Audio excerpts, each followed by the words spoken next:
Good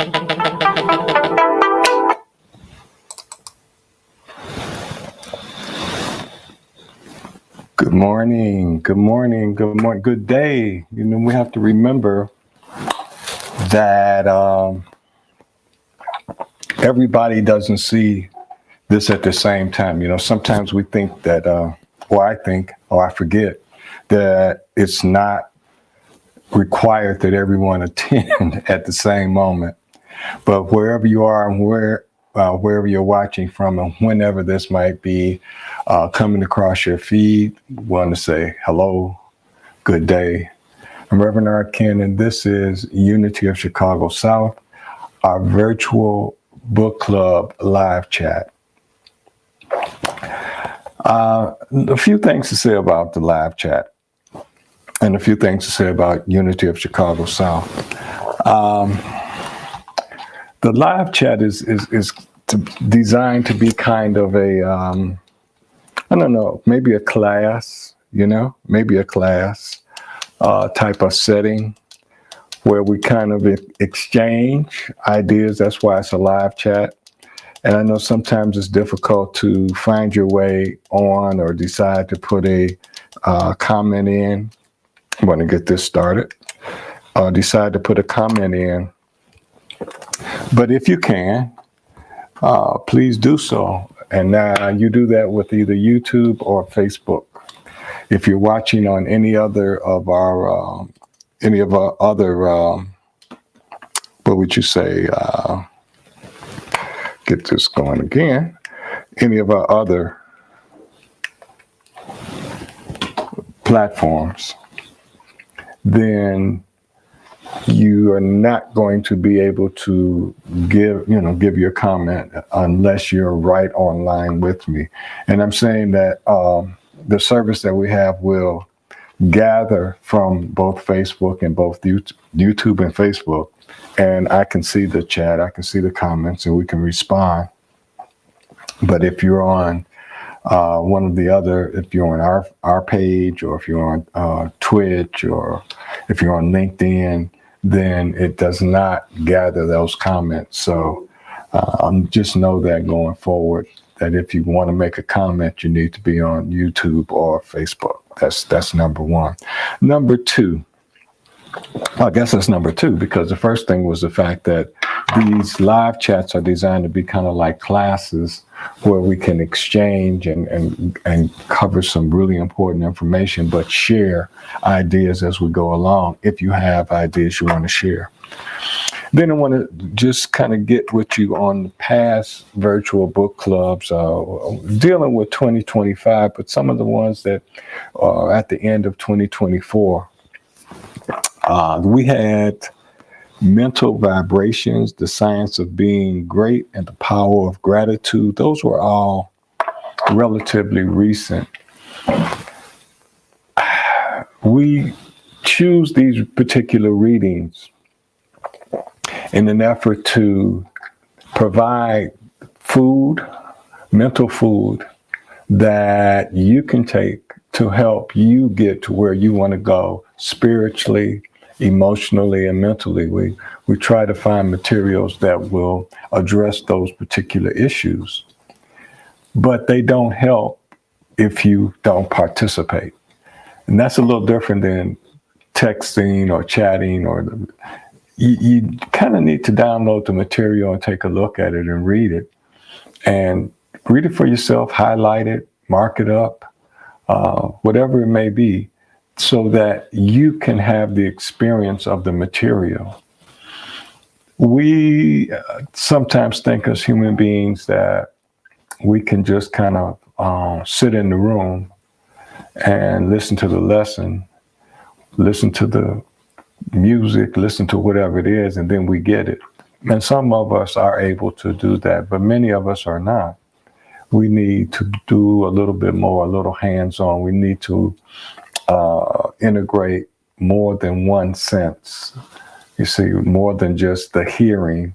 We need to maybe engage the vision along with the hearing. And that helps us retain it, because everything that we do is to help us all be better so we can do better. It's really that simple. But that's enough of what happened in the past and where we were and what went down and da-da-da-da-dee. We want to go forward now with today's lesson. Very, very short read again. I seem to say that each time. We try not to get anything over like 10 pages, It's just short read, but it gives us a chance to come together on a particular subject. I know normally you say, church, I go to church and I get the Bible, we all are on that same scripture and I can go home and read it, and that's good. No one's saying that's not good. It's good. But we do things a little bit different. Here at Unity of Chicago, the #1 online New Thought spiritual community streaming from Chicago. This week, it's the 7 main ideas or aspects of God by Emmet Fox. And I noticed that we have been doing a lot of Emmet Fox material over the last couple of weeks. Let me make sure I get this together here. Doing things a little bit different today. No paper, all of it's using technology. Okay, using technology. And with that said, what we want to do is to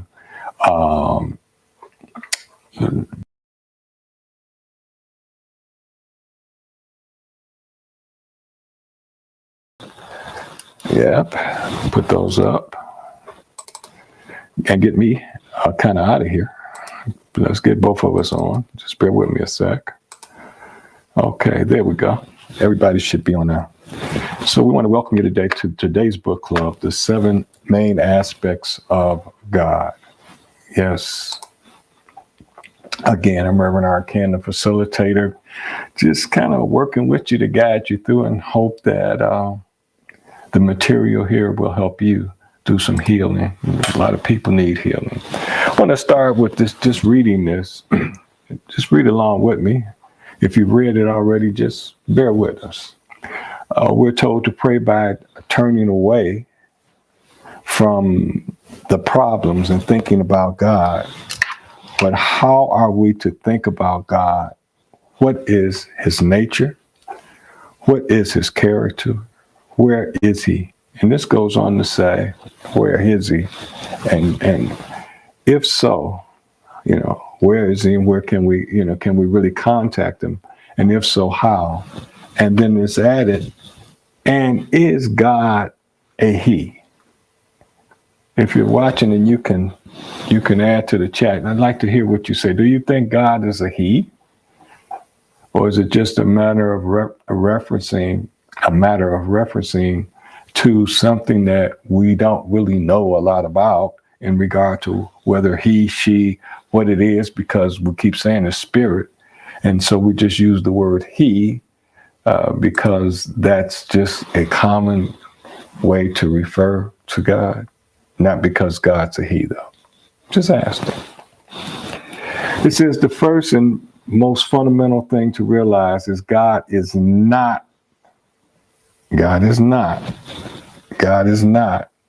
a superior kind of what? Man, right? The Bible says that God is spirit and that they that worship him must worship him in spirit and in truth, which you hear from our opening every week, other than when we do the live chat, that you worship God in truth and spirit. Now it says to worship him in spirit means to get a spiritual understanding of his. We're still using his. We're going to change that in a few minutes, of his nature. To define God would be to limit, and now we're starting to use a non-binary sexual word. In other words, not referring to either sex, male or female. Okay, to define God would be to limit it, but we can get an excellent working knowledge of God by considering different aspects of its nature. And of these, Fox is telling us there are 7 main aspects more important than many of the other aspects. So we're not saying that these are the only aspects.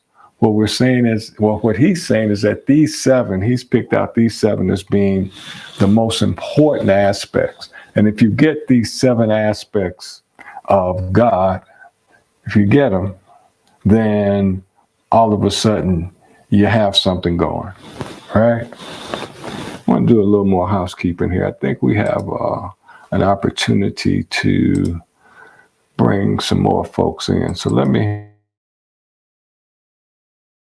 bear with me a second while I see if we can bring a few more folks in.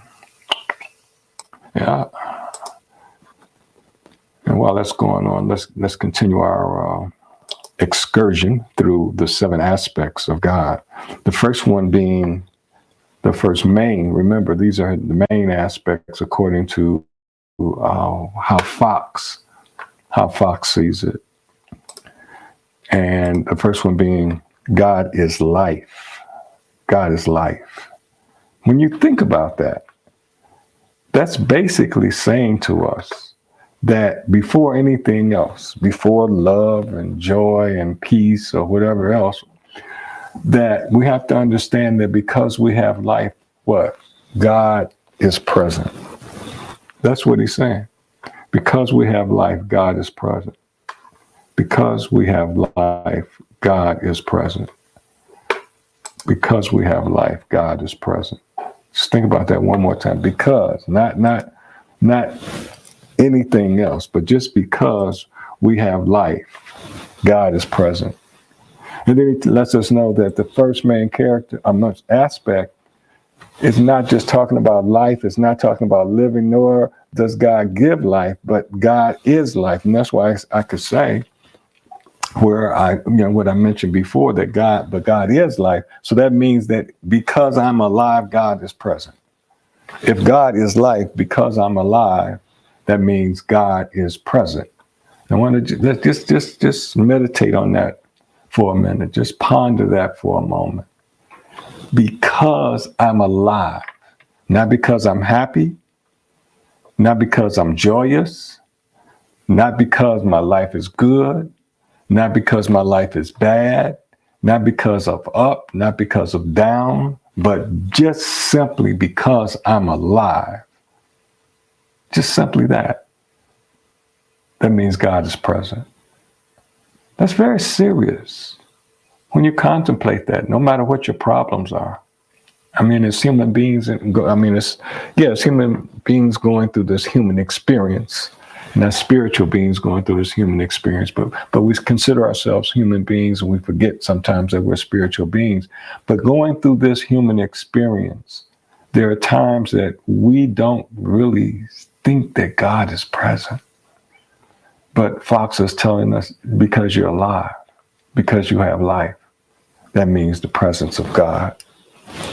My life, your life is the presence of God. The second main aspect is truth. Again, God doesn't give truth. God does not share truth. God does not uncover truth. God is truth. Ponder that for a moment. So now I know, or I'm learning, because I'm not putting this on anyone, to say that now I have it, or now you have it because I gave you the first one. But now another door is being opened. 7 doors are going to be open today if we can get through them all. So God is present and God is truth. God is present and God is truth. Not God is truthful, but God is truth. And then he tells us that wherever there is truth, there is God. Wherever there is truth, there is God. He says that there are many things which are relatively true at certain times and places. So we have truth that, based on this is true. Based on where I am right now, this is true. So what do you mean? Based on being in a certain climate in November, it's true that it may be hot or cold. It's true. But weather is present all the time. God is weather. You could kind of equate that God is weather, not the hot or the cold, but the weather itself. If you can kind of just follow that. So it's not that it's relative to anything, like in that case, the seasons, but the fact that it exists.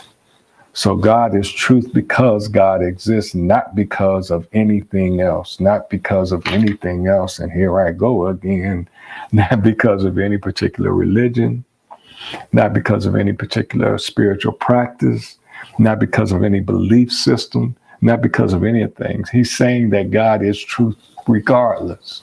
If you didn't believe anything, God would still be truth. It wouldn't matter.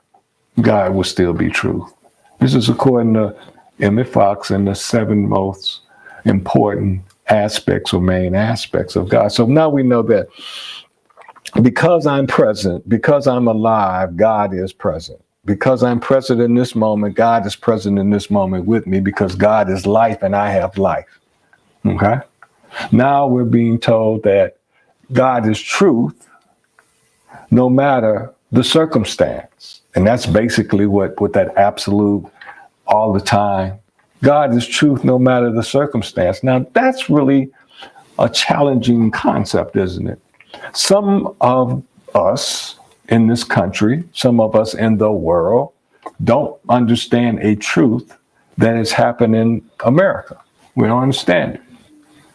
We had a discussion yesterday, 3 folks that are starting a group, and we talked about the fact that different aspects of the different perspectives, rather, of seeing this person being in office.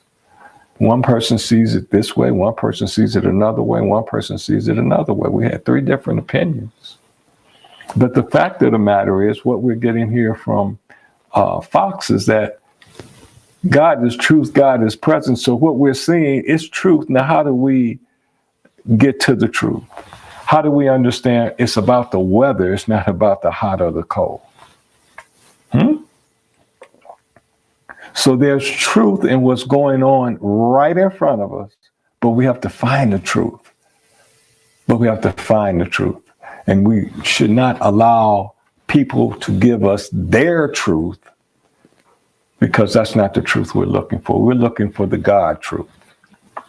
And we know that it's there because God is present. We know God is present because life is present, right? Okay. As we move right along. The third main aspect of God, God is love. It says not loving, but love itself. Just ponder again. So God is life, not good life, bad life, up life, down life, life, the foundation. God is truth, not truth here, not truth there, but truth, and it's always present. If life is present, then truth is present because God is present. And now we add to that, God is love. Not loving God, loving me. No, God is the idea, concept, the whole enchilada of love. So we have life, we have truth, and we have love. Now, remember what Fox is sharing with us. He's sharing the 7 main aspects of God.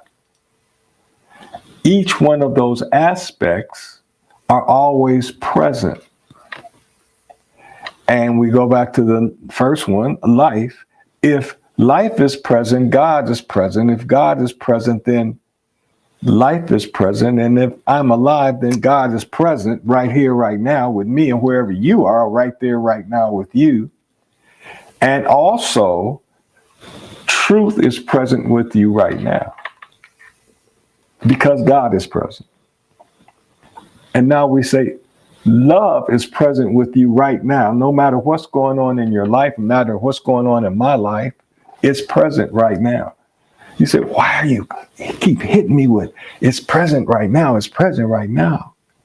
Because so many times we look at the circumstances and we don't address or acknowledge, let me say, the foundation. And Fox is saying these 7 aspects are also 7 principles, are also 7 aspects of a foundation that is always present. A foundation, you say, if God is always present, then God becomes the foundation. These are aspects of that foundation that is always present. And when I am able to, when we are able to, when you are able to focus on the foundation, being present no matter what, it allows us to move beyond the what. Not saying this stuff is easy. It's never been easy. Never. It's been simple. They crucified a gentleman because he made it so simple that anyone could understand it. And that wasn't acceptable because, we have to have those people in power so they can survive and suck the life out of other people. But they cannot suck our life out because if I'm alive, God is present. You can't take my God from me. Are you saying you can't take my life from me? I'm saying while I am alive, God is present, and you can't take my God from me while I am alive, because my life means that God is present. It's not double talk. Think about it. Let's just, let it as sister-in-law used to say, let it marinate. Just let it marinate. Okay? So now what do we have? We have God is life, God is truth, God is love. All working inside of me and you right now. Okay? Right now. God is intelligence. Oh my. Oh my, huh? I feel real stupid. But God is intelligence. So even if I feel real stupid, real slow, if I'm accepting the first premise, the first aspect, God is present, because I'm present, because life is present. And the second, God is truth, because God is present. That means truth is present, because God is truth. And that means it's present with me right now. God is love. That means right now, God is present, so love is present. Now you're telling me, even though I feel stupid, Reverend, that God is present. Absolutely. Even though I failed the test, God is present. Absolutely. Even though I didn't get the promotion because I didn't score high enough, God is present. Absolutely. But all of these things are telling me that I lack smarts, that I lack intelligence. I understand that. So how can you tell me that intelligence is present in me right now when I am failing everywhere I go? I understand that. Talk to me, Reverend. Intelligence is present regardless of the circumstance because God is present. Now, how do we prove that? How do we get there? How do I show there's intelligence going on with me when I know I'm not getting the job done? Wow. That's a challenge, isn't it? Not so much. Not so much. Life is present, so that means that you are functioning. That means that things are going on inside of you that take intelligence. The cells are exchanging the information necessary to keep you moving and alive. And I'm talking about just a relatively healthy person. That's intelligence. Oh, that's not that's intelligence. Again, we want to get down to the base, the foundation, and then we build up.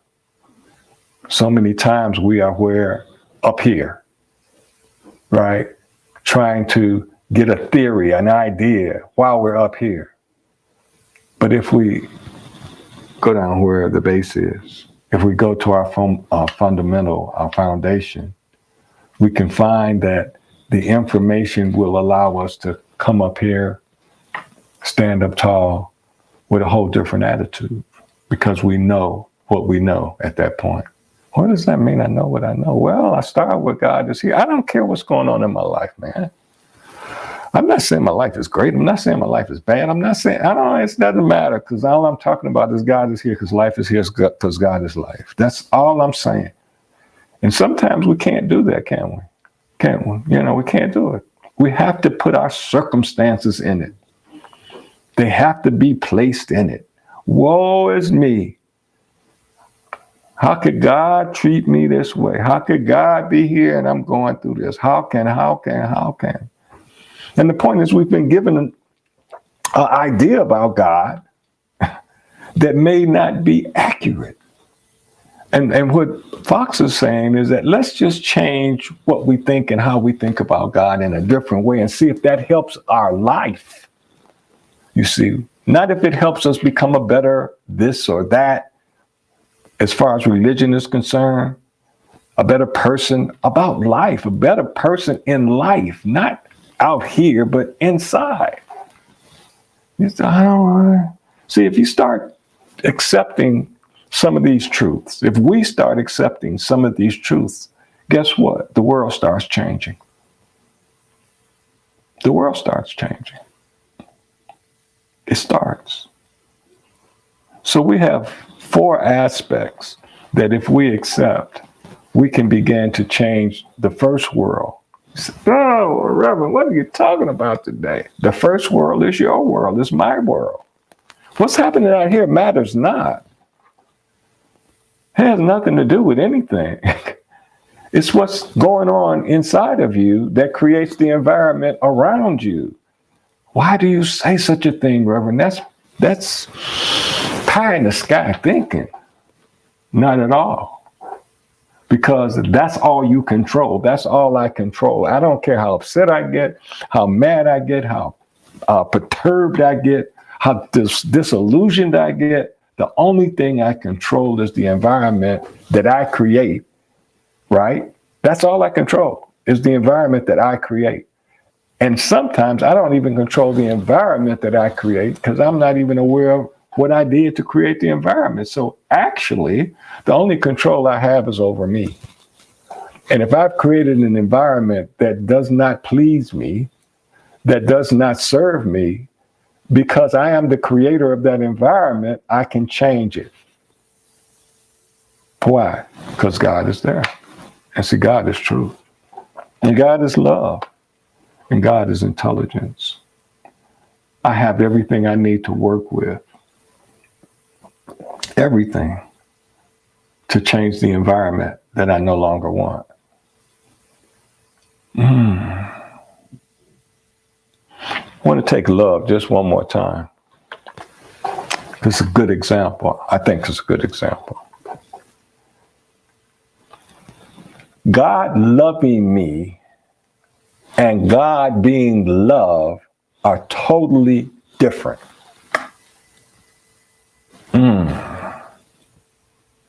God loving me and God being love, totally different. God being love means, if I go with God is present, if life is present, I'm alive, so God is present. Then love is present. It doesn't have anything to do with being loved by anything or anyone. Love itself is present. Now, if I am life, alive, and God is life, that means God must be with me, in me, as me, because it's only me here. If I was the only person in the world, God would be present in me. Okay? So God is present in you, period. So love is present in you, period. As much as loving, being loved by is exciting, wonderful, and it makes you feel so good, it is when we realize that love is present already because God is present. So it's already in you, it's already in me. And it's about allowing that more so to come forth. And sometimes there are external issues, external people, external opportunities, external circumstances that will help me release the love that's in me, in you. And that's what we're really doing because why? Love is present. Wow, I love it. I didn't mean to say that, but God is soul. The fifth main aspect of God. God is soul.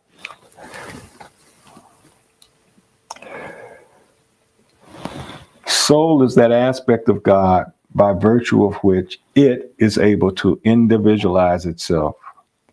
The word individual means undivided. The word individual means undivided. Stop the press right there.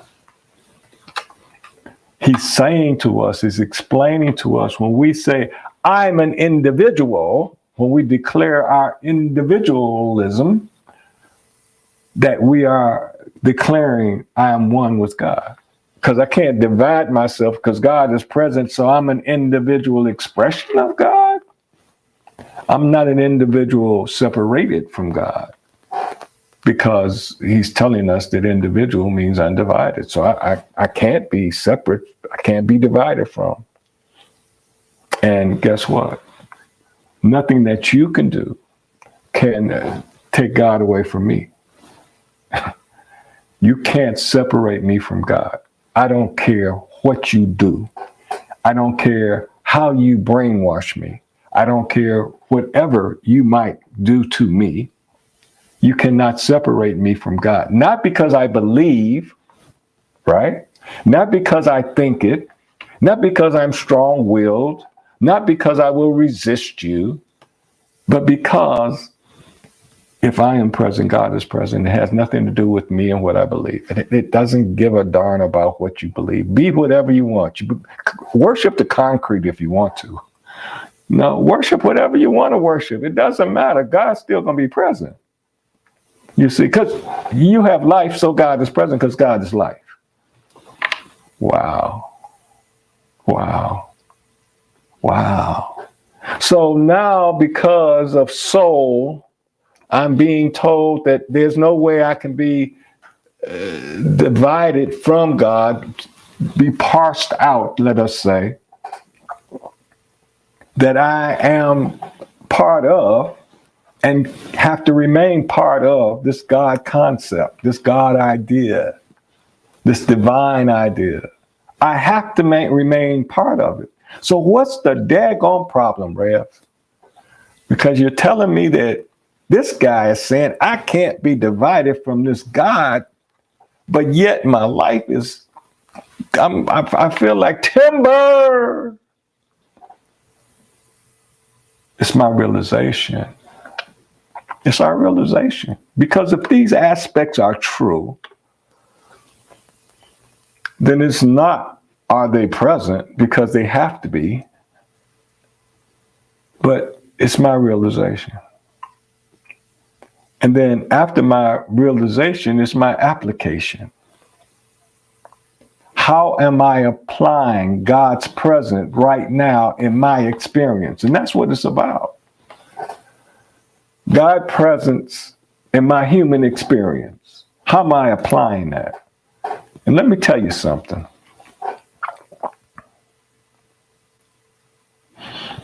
No one is to blame for my application of God's presence in my human experience. And once we can start saying that no one is at fault for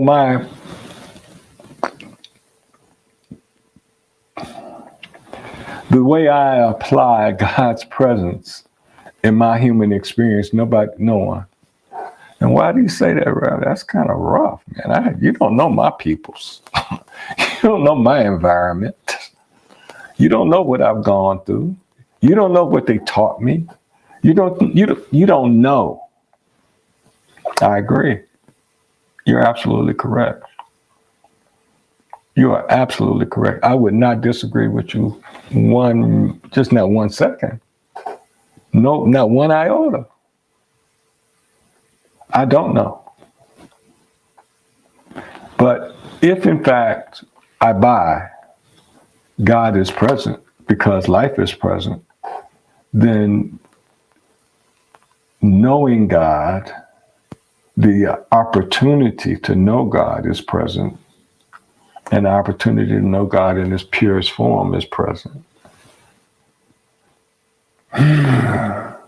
See, there you go with that stuff, man. You just double talk me. No.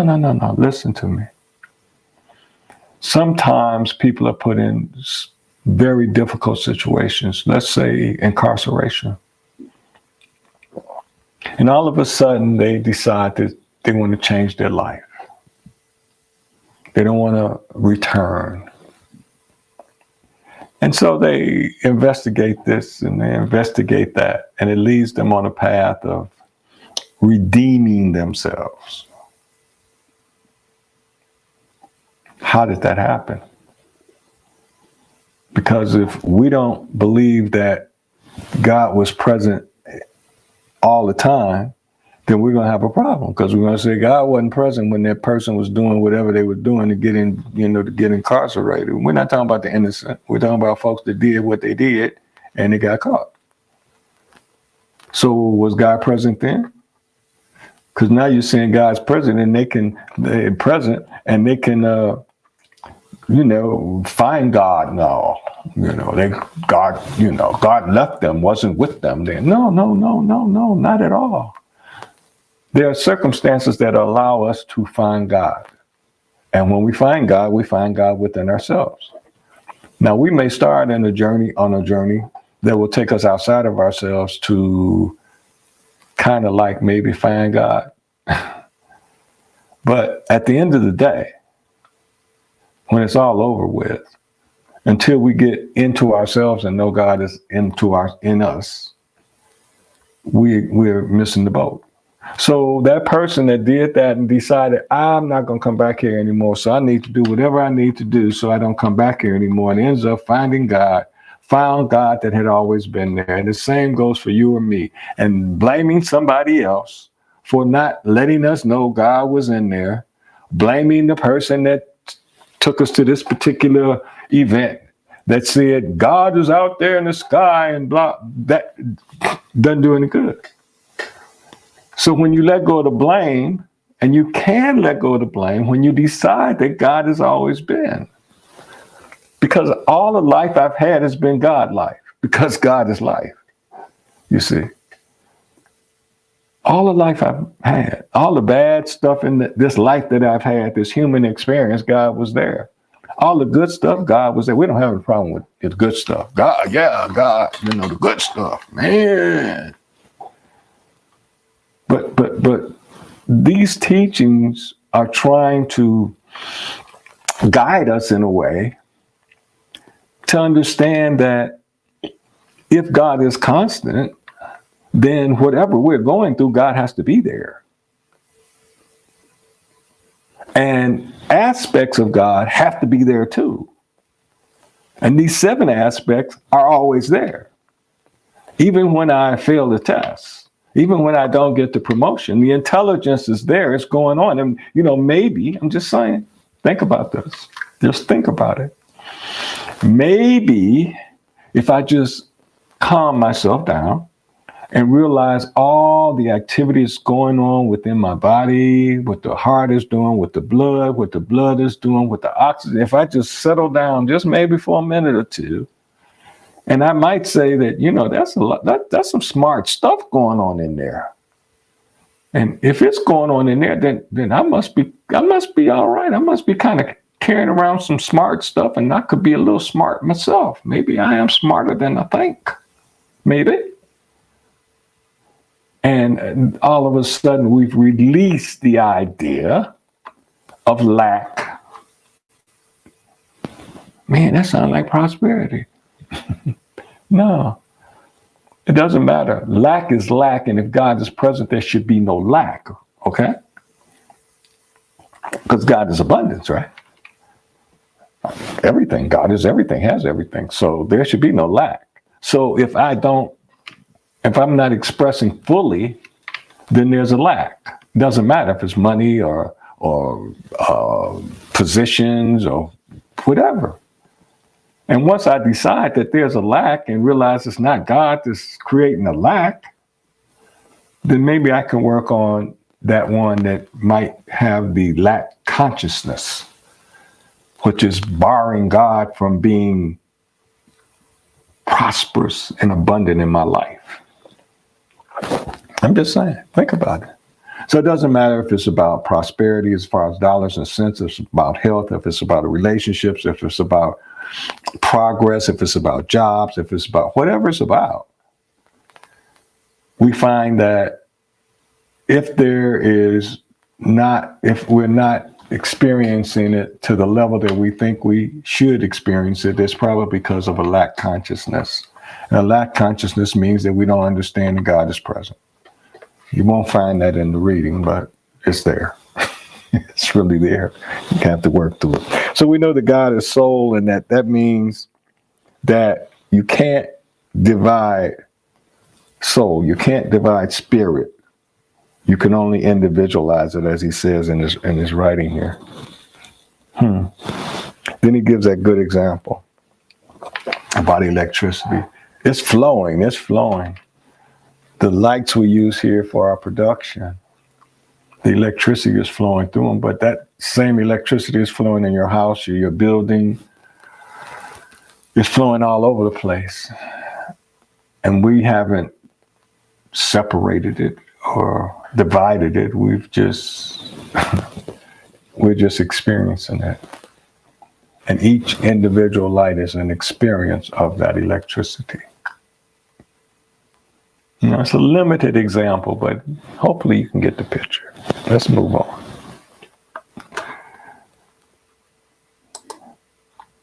The sixth main aspect of God is principle, and this is probably the one that is least understood. What does the word principle mean? Because spirit is substance, huh? And he gives us Herbert Spencer defines substance as that which is not subject to discord or decay. Wow. Spirit, whole, complete, everlasting, not subject to decay. That's God presence. But I get old. We're talking about God presence.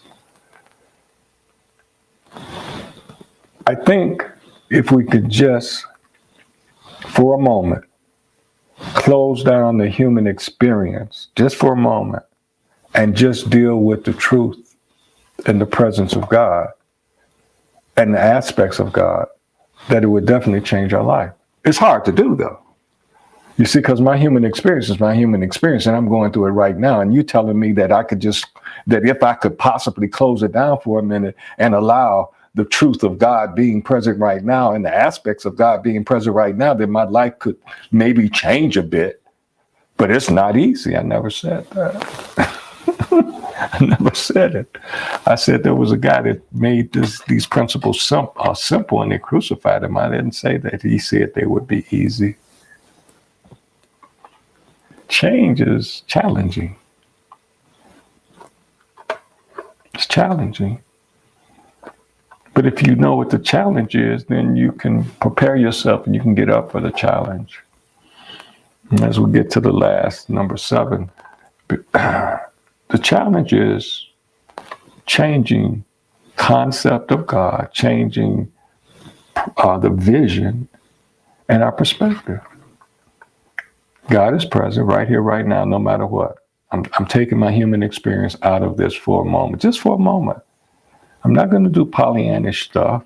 I'm not going to, ooh, whoa, whoa, ooh, whoa. I'm not doing that. I'm just merely saying that God is present. I'm accepting that right now because life is present. So if God is present and life is present, then I'm saying that truth is present. There's some truth in whatever's happening right now. There's some truth because the truth is God presence. So I'm going to look for the God presence so I can find the truth, even in this stuff that I'm looking at right now. God is love, so love is present right now. Man, it doesn't feel like love. It feels like the world is full of hate. It's that people are turning on each other. It can't be. No, God is present, so love is present. So now I need to look for the love. Whoa, let me look inside because the love is in me. Because the love is in me.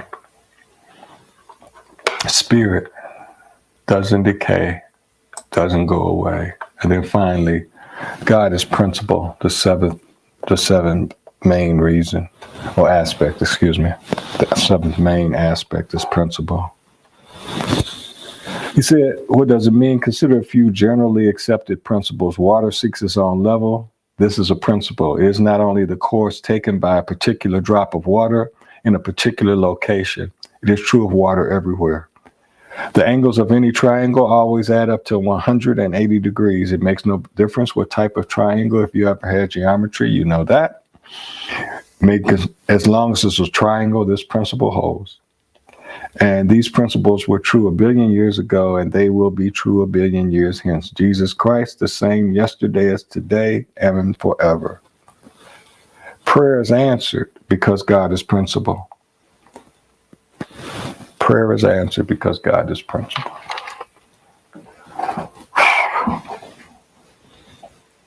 Wow.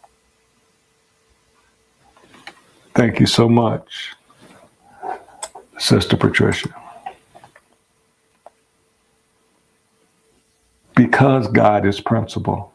So if prayer is not being answered, am I using the right formula? Because our examples, water is going to seek its own level no matter. That's a principle, no matter where it's at. 180 degrees in every triangle, no matter what type of triangle it is. Prayer is answered because God is principle. The same principle that's always 180 degrees, the same principle that water always seeks its own level. So what happens? This is a wonderful place to close out on, because it's kind of coming. So what happens? Do I believe God is present right now? No, I'm going through it. God ain't present. I need God to come and be present, but God is already present because I'm present, and life is God. God is life, and life is present because I'm present. So God is present right now. And right there, in that spot, if you just could hold that spot and then walk through the next 6 aspects, you're not praying to something that's not already here. That's what he's saying. It's already here. It already functions. January 11th, we did a workshop called Affirmative Prayer, and walked through what affirmative prayer is and what other types of prayer are. Affirmative prayer is not the only prayer. There's other ways to pray. I'm not saying that. But affirmative prayer, the first thing it does is that it accepts the fact that God is already here. It accepts the fact that God is already present in the circumstance. It accepts the fact that you cannot call God forth, but God is already there. So it's not the calling God forth, it is the recognition. It is not the changing of the principle. It is not any of that. It is recognizing the principle and then applying the principle, as we said earlier on. See, I want to change my life. I don't know about you. I don't care how good it is right now. I want it to get better. Someone said, you used the word gooder. You said, there's no such word as gooder.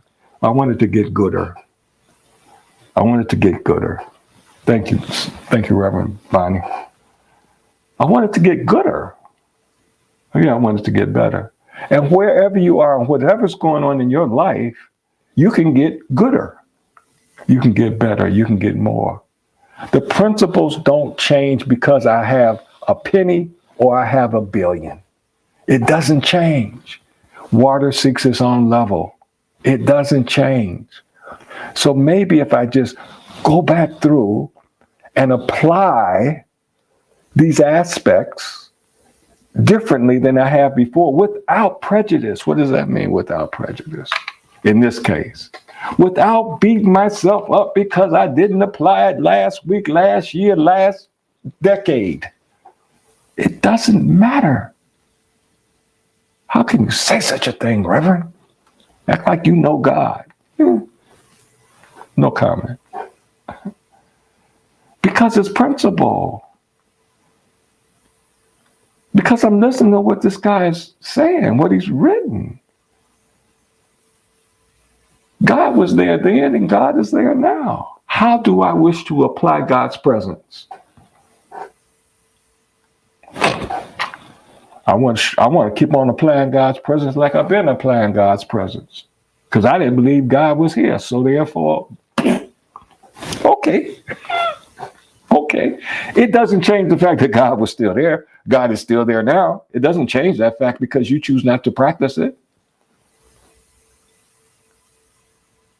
It doesn't change it. So if I want to change, if I want better, if I want more, gooder, then maybe I might want to consider checking that path of acknowledging the already presence of God, the already presence of God, the already presence of love, the already presence of trust, truth, the already presence of intelligence, the already presence of soul, the already presence of principle. And also accept the fact because it is present right here, right now, it's available for me. And God has never held anything back from his children, from his creation. How we use it is up to us. It's been engaging, even though I got sidetracked, so to speak, but it has been engaging. I do want to thank you for joining the February Virtual Book Club. I hope you'll come back in March. We will have another book in March, although there's some guest speaking going on my part, but I will be back for the Virtual Book Club in March. It'll be on the same date, actually, March 16th. You say, how do you know that, Reverend? I must stick out my chest a little bit. I'm a February child, a Pisces, and I know that we have the perfect month, the only perfect month of the year. It's actually 4 weeks, except when there's somebody's birthday that I know very closely. It's 4 perfect weeks, for 7 days, 28 days.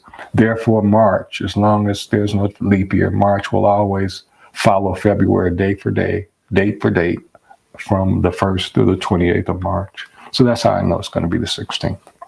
Just thought I'd throw that out there.